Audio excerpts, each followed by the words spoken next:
Bonjour à tous et à toutes, je m'appelle Alain Kahn et vous êtes chez carnivore.com. Aujourd'hui nous allons voir comment préparer un beau bac de sphaigne comme ceci. Alors pour préparer cette sphaigne, il va falloir un bac de type carré rectangulaire, pas nécessairement très profond, mais étanche, de la tourbe blonde, là c'est un sachet de 3 litres, des ciseaux et de la sphaigne. Donc, première étape, on va simplement répandre la tourbe au fond de manière uniforme et on va arroser, bien humidifier cette tourbe. Elle va servir de tapis en fait, c'est ce qui va tapisser le fond et permettre à la sphaigne de se développer dessus.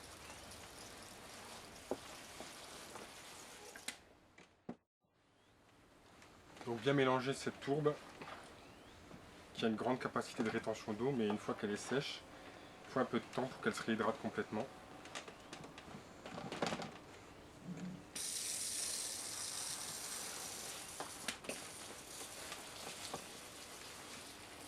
Voilà, donc il ne peut pas vraiment y avoir d'excès d'eau avec ce genre de manipulation. Plus il y en a, mieux c'est. Voilà.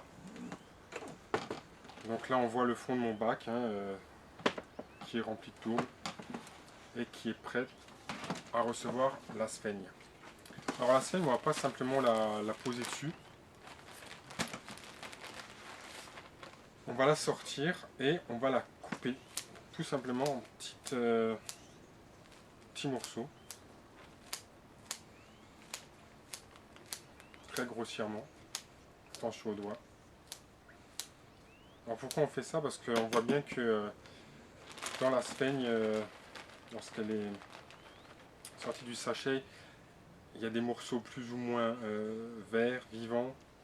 C'est un peu mélangé tout ça. Et bien pour donner plus de chance et pour avoir une surface plus régulière lors de la pousse, eh bien on coupe des petits segments qui vont repartir de plus belle.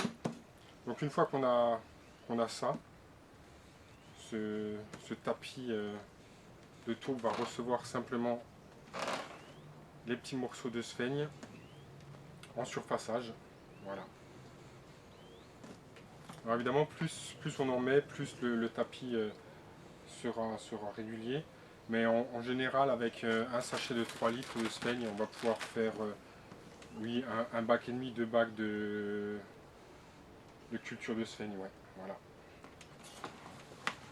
Alors une fois que ça c'est fait, très important, on arrose encore abondamment. Il faut vraiment que... et puis on peut même appuyer, ça ressemble pas à grand chose à ce moment-là. Mais au bout de 4 à 5 semaines, vous arrivez sans problème avec 3 litres préparés, mis là-dedans, à ce résultat. Cette sphaigne après peut être recoupée, vous pouvez relancer une production, vous pouvez l'utiliser en surfaçage de vos pots additionnés à Sarracenia, pour les Elianthora, pour les Nepenthes, un petit peu partout, c'est très décoratif. Et j'espère qu'avec ces petits conseils, vous allez réussir à faire pousser votre sphaigne vous-même.